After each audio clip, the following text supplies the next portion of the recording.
বিএনপির ভারপ্রাপ্ত চেয়ারম্যান তারেক রহমানের জন্মদিন উপলক্ষে গোপালগঞ্জের টুঙ্গিপাড়া উপজেলা পৌর ও কলেজ ছাত্রদলের উদ্যোগে এক দোয়া মাহফিল অনুষ্ঠিত হয়। বৃহস্পতিবার সন্ধ্যায় দোয়া মাহফিলটি অনুষ্ঠিত হয় ৫ কাহানিয়া আল মফিজিয়া শামসুল উলুম এতিমখানা ও মাদ্রাসায়।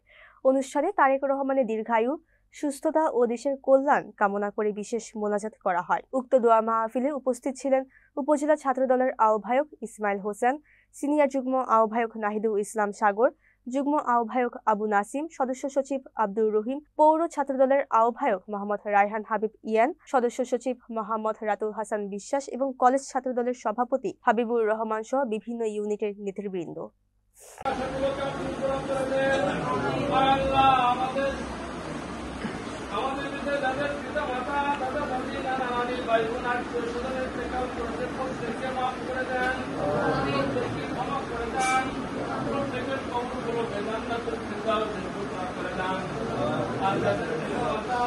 জীবিত আছে সকলে